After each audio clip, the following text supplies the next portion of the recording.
It is the Flow Friday Night Sports Show, and let's take a look now back at the wrap-up to Wimmera Mallee Cricket Season Grand Finals last weekend. Trophy winners announced as well. It was a massive day on Saturday at both Anzac Park and at Warwick Nabil. We've got the results from the A and the B grade Grand Finals now with the Prez. Ben Duxson is back. How are you, mate? Yeah, going well, Jason. Good to see you back. Yeah, it's good to be back in the saddle. I couldn't have missed this. It's been a long season for Wimmera Mallee cricket. Thankfully, it's been good to get through it all. Yeah, no, everyone's done pretty well, I think. The comp's gone off well, pretty tight in both the A and B grade getting in, and then, the A grade, Donald coming from fourth to get into the grand final, and, St Mary's, who'd been going really well all year, got into the grand final against Jeffcott. So, yeah, it was a good year around. Indeed. Big year for the Jeffcott crew. A and B grade grand finals. They picked up one of the two, and it was the big one, the A grade, that they claimed over Donald in the grand final. The Cotters batted first at Anzac Park and rattled off 148 batting first, and runs on the board in grand finals are always pretty important. Yeah, no, definitely, Jason, and thanks to the St Mary's boys for rolling the wicket there at Anzac Park. But 148 batting first is probably a really good score there. It can be a little bit slow, the wicket, but it does get better during the day. So Donald did have their chances, but it got down to experience at the end, and Lockie Jones got a well-made 46, Ryan Bath with 29. Putting on a good partnership, Daniel Atkins with 27. Some good batting in the middle order there. So, to get to 148 was a good effort. Absolutely. They were 2 for 12, 3 for 29, and from there, the middle order really did sing, as you said. So 148 on the board. Best with the ball was Westerland for Donald, who took 3 for 29. In fact, Letts took 3 for 17. So those two lads between them, and Letts, that's T. Letts, he's 3 for 17, came from 3 overs, an eventful 3 overs by the looks. Yeah, he got 3 wickets off 4 balls in the last over. So the last 4 balls, there was 3 wickets. So, Donald, Jeffcott were just chasing some quick runs. So Tom picked up 3 wickets at the end there, and Westland with 3 wickets during the earlier part of the day did a good job as well. Right. In reply, Donald's run chase got into some early strife. They were 2 for 1. They looked to have recovered, but they lost a couple of quick wickets in the 40s, and from there on in, they just lost wickets at regular intervals, didn't they? Yeah, no, they did. They lost those 2 up the front. That makes it pretty hard when you're relying on 2 of your better batsmen to try and get you there. Eddie Landwehr anchored the innings with 40 off 79, but they just needed to bat around him. Trent Grant got a few runs there, but lost too many wickets regularly and never got near the 148. So, 50-odd runs short. So, it was a good effort by Jeffcott. It was. The skipper Atkins with the ball up front. What a spell this was. 7 overs, 2 maidens, 2 for 5. Thank you very much. That's setting the scene for your team right there. Yeah, no, they couldn't get him away there. It's pretty good bowling, getting those really early wickets as well. So it's great effort by Daniel, and see Lockie Jones with 2 for 10 off his 8 overs with 4 maidens really put the handbrake on him, and I think he got 3 catches as well, Lockie, and was quite easily the man of the match. So a great game from the veteran there, and in a winning Jeffcott team. Fantastic, well played. So the Cotters win the A grade, and they were in the B grade grand final as well. This one ended up being played at Brim, I think, was it? Yeah, it was Brim, and again, thanks to the Brim boys. What a absolute belter of a wicket too. It was up on our Facebook page the night before, and the boys pride themselves on their wicket up there, and the McPhersons, Mark McPherson, Chris McPherson, and all the McPhersons put in a hell of a lot of work along with all the Brim players up there, and it was just an absolute cracking wicket for a B grade grand final. One of the better wickets I've ever seen. Good stuff. Well, Jeffcott won the toss and batted first, and they found themselves again in some early trouble. 2 for 20, 3 for 36, and again they lost wickets at regular intervals throughout this innings and could only muster up 117 all out. Yeah, no, I was up here for the start of this, and I think they were about 5 down when we left within the first hour. So just kept regularly losing wickets and on a really good batting wicket. They needed to make a lot more than 117 to keep St Mary's away. But some good bowling efforts there from the St Mary boys, shared around Bartlett with 3 wickets. A really good effort there. And the other ones, and they bowl deep. I obviously don't see them during the year, but umpired the B grade semi-final and saw the St Mary's team, and a lot of good cricketers from the age of 20 to 30, which is a really good effort to be in that sort of situation, and all contributors as well. So from what I saw, most of them can bowl, and I didn't see them get down to the number 7, 8, 9, 10 or batsman in either final. So, well played St Mary's and well done on a terrific year. They've been struggling over the years. They've come out of A grade, gone back to B grade, were struggling in there, and I think they've really found their rhythm there now. The people around the club do a great job. Well done to Frosty Gum, the president there, and all the older blokes and players around there. They've done a fantastic job to get them all together and get a premiership in the B grade. Good reward for them. Colby Schmidt at the top of the order, 65 in their run chase, 5 for 118 with plenty of time left in the 24th over. But he carried his bat, Colby Schmidt, 65 not from 71 pills, and he might have lost a few wickets, a few mates along the way, but when you got a guy like that making basically half the total, makes life a bit easier. Yeah, what a fantastic effort and innings from Colby, and got him the man of the match award. But batted really well from all accounts. Nothing in the air, never gave a chance, and all that sort of stuff. So while he was there, they were always going to win, and the rest of them just had to bat around him, and they did. But they consistently lost a few wickets, so it would have given the ones down the order a few heart tremors, but with Colby there, they were always going to win if he could stay there. It was never in doubt. Yeah. All right, so that's a wrap-up of the grand finals from last week, season over, but as is always the case, some trophies handed out at the end of the season for those who performed well throughout the year. We might start with the A grade. You have a player of the year, a batting aggregate, and a bowling aggregate, I'd imagine.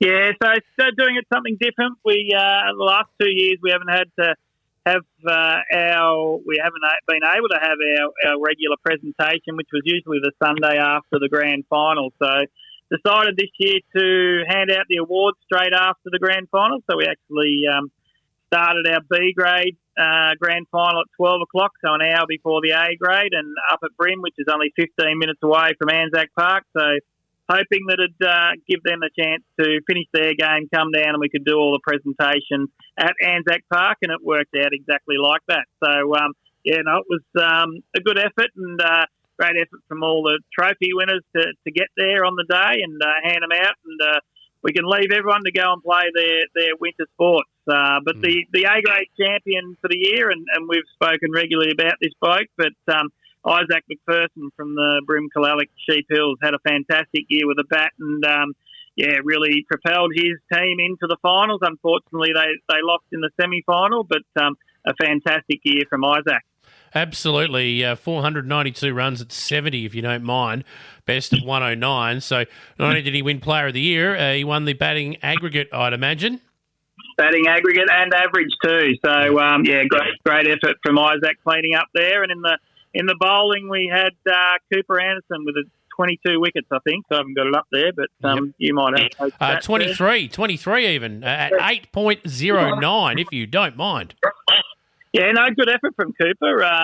Coming on sort of second spell. And, again, it sort of propelled his team into the finals, got into the semi-finals and probably caused the biggest upset of the year for our A grade and beating Tanana and making it through to the grand final.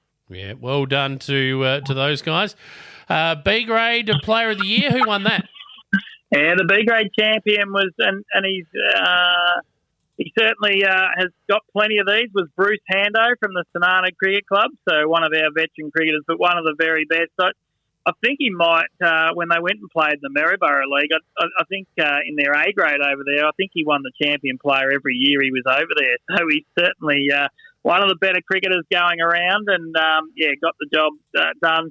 Batting and bowling, he can do it both, and then he wicket keeps as well. So, was a deserved winner, but unlucky for Tom Reekie from the Jeffcott Cricket Club. He was only 3 points behind Bruce, Tom had a magnificent year with a bat, had a top score of 165 and another ton in there as well. So, well done to Tom, who won the batting award, and I think you might have those stats there, but I do know he made a couple of tons during the year as well. Definitely. So highest of 162, 481 runs at 60 for Tom Reekie. And Bruce Hando, top 6 in both the batting and bowling aggregate, 19 wickets and 280 runs for the season. So, 278 runs for the season. So at 30. So good year for him, and a man who's done it on both sides of the bat, I guess. Yeah, no. As I said, fantastic effort from Bruce there. He's certainly been our A-grade champion player a lot of times too. I'd hate to know how many, but it's quite a lot. So great effort there. And on the bowling in the B grade, the average and aggregate went to Sean Wright of the Brim Kalalik Sheep Hills Cricket Club. So a great effort from Sean. Absolutely. 24 wickets in 11 games at an average of 9.7. Whoa, that's a pretty good season. So, extraordinary stuff. Yeah, good effort from Sean there. And our association secretary was up there too at some stage. Not Jason Smith. He was in with a shot right at the end, but couldn't quite get there. So he's had a good year himself. Yes, indeed. So that wasn't the only trophies handed out, though. You had Country Week earlier on in the year, and you like to reward those who play well during that. We're wearing the orange cap. Yeah, no, exactly, Jason. We spoke quite extensively when the Country Weeks are on, and a great effort from our boys in the under-17s, under-15s and under-13s, coming runner-up in the under-17s, playing off in the grand final, the under-15s. Under-15s made the quarterfinals, and the under-13s come from 0 losses the previous year to three the year before. So we have a number of we have a trophy for each of the best players for each category. So the under-17s was Noah Berry, who batted brilliantly down there, kept wickets, got 9 dismissals as well. So well done to Noah in the under-17s. The under-15s at Horsham was Jimmy Duxson with 9 wickets and about 130-odd runs. So well done, Jimmy. And the under-13s trophy for the Country Week goes to Seb Zagami. Well, you're going all right when, Ben, you're going to have to start moving some of your trophies to get the young fellas up there front and centre, right? Not too many of mine, Jason, but Jimmy had a good time, loved his cricket. Good stuff. What a season it's been. We've seen the re-emergence of a couple of clubs. Things are looking pretty good in Wimmera Mallee cricket, and you must be pretty pleased with where the competition is headed. Yeah, you'd have to say it was a successful year. As you said, the re-emergence of the Sanana B grade. There's a number of other teams like St Mary's who took out the B grade, who were down and out there a couple of years ago, and coming back from A grade and now in B grade. But look as though they've got a really healthy future there. The kids program, and well done to all of the coaches, the managers, our junior development officer Mark Adams, who did a great effort during the year. Obviously, that's where our strength comes from, and it's an area where we look to support quite heavily and put as many resources into getting those training squads, development squads and programs going through. So, we'll reload again next year. We'll certainly be doing the Junior Country Week. We also had senior representative games this year for the first time for a long time. So, looking forward to doing that. And there's a bit of a word, and I know through the Western Waves there was an over 40 competition, and we could be joining that as well. So by the sounds of it, there's a lot of enthusiasm for the over 40s cricket, and it is a fast-growing area, the older veterans cricket, I'm led to believe. Yes, most certainly is. We're seeing state clashes at the moment between Victoria and South Australia in the over 50s. Is there? Yeah. So there's all kinds of things going on at the moment when it comes to women's cricket as well. That's emerging, particularly in your area. So it's pretty exciting times. Lots of people playing cricket. That's what it's all about.